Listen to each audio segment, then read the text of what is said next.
Hello friends, how are we doing?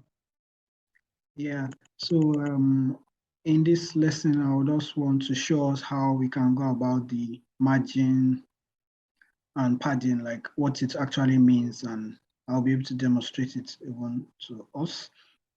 So I'll be sharing my screen now for us to see how we can go about the margin and padding. So here, we'll just use this as a sample. There are two squares here. So we'll take the first square here, which is the bigger one, as your page. That is the whole page. Then we take what is inside as an element in the page. That is what is inside the page. So if you want to describe margin, margin refers to what you can see outside, that is around a particular object. So you can say margin or padding based on the object you are talking about. Like let's say this, we say this is let's say a div. Let's use quotes to do it.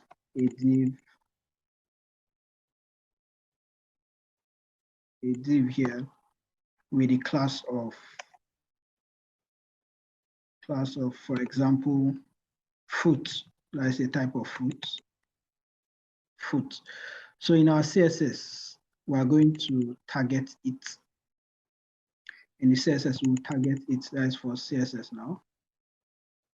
We'll target fruit specifically. So we say dot, since the class, you say dot fruit. Then open your curly braces within it. Then inside the curly braces, you can now give the margin. So if you say margin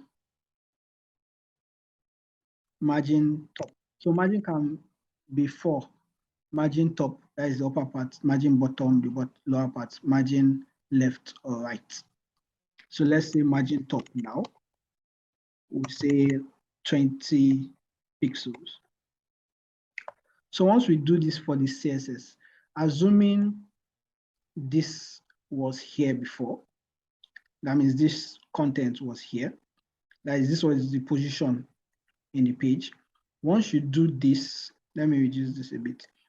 Once you do margin top, it will push this shape downwards by 20 pixels.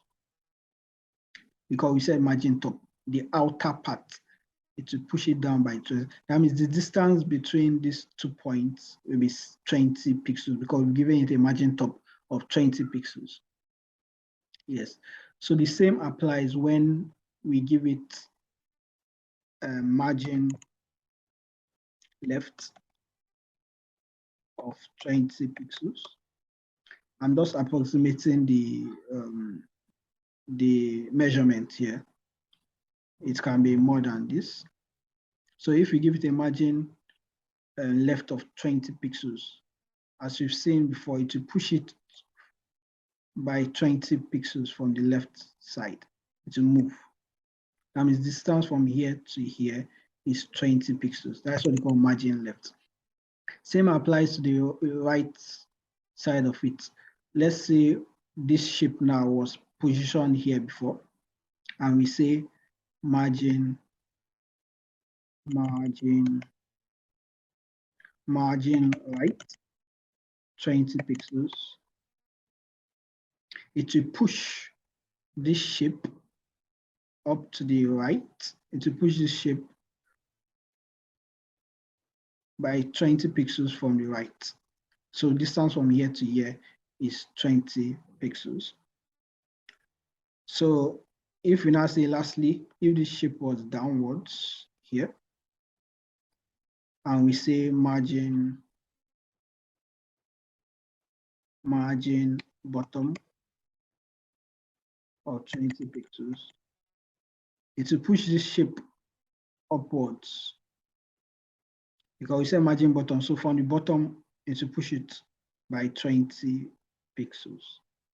So that is just basically what we mean by margin and padding. That is for in our CSS. So this is for margin. let's take this to the left side. We are done with margin, explaining margin. So let me just put it there as a text for this for margin.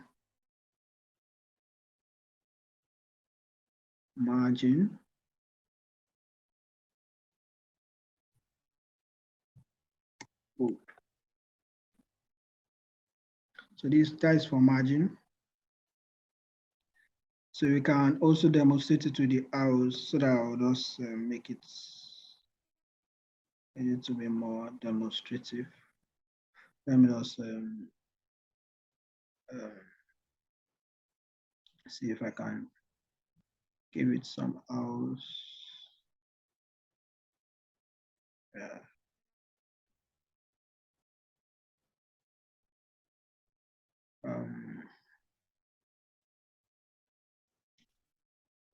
I want double. Okay.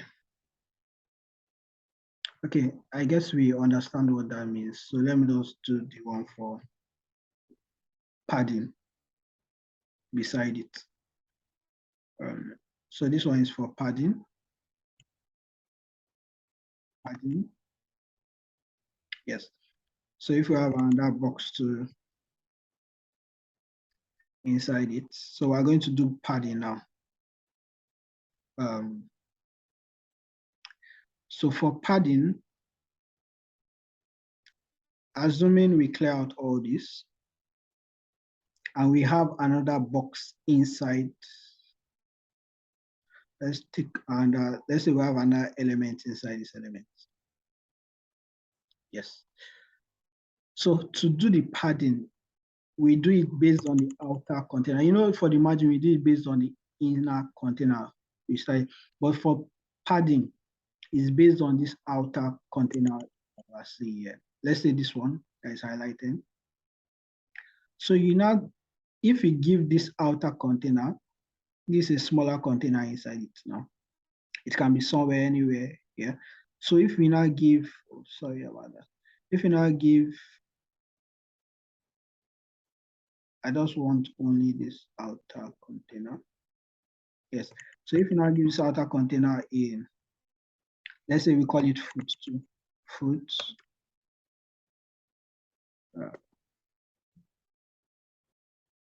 Give it a padding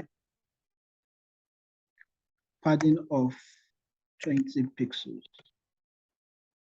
So it will take, sorry, padding top 20 pixels. And this other container is inside this container. So what it will do is that, let's say this container that is inside, it was here. When you give a padding top of 20 pixels, it will push this container that is inside by 20. So it pushes inwards for padding. But margin, it controls the bigger body and it relates outwards. But for padding, it pushes inwards. So if a container doesn't have anything inside, you can't really give padding as such. Yes, if it doesn't really have a content, it's more related to inwards. If a container doesn't have a content inside, like this one doesn't have a content, you have to give margin. That means to just be moving from the outward. But if this container, this bigger container has something inside, that's why we're giving padding. So if we give padding, this bigger container here, padding of 20 pixels, whatsoever content that it has inside, that is this. If it was here before, it will move it downwards by 20, padding top. So if you now do padding right, padding left of 20 pixels, it will move it 20 pixels to the left. Then if this was here and you say padding right 20 pixels, to move it on the right. If this was here and you say padding bottom, to move it upwards. So that is how padding works. It's based on the content that is inside of it. Yeah. So hope you'll be able to understand what it actually means by this little presentation. Thank you.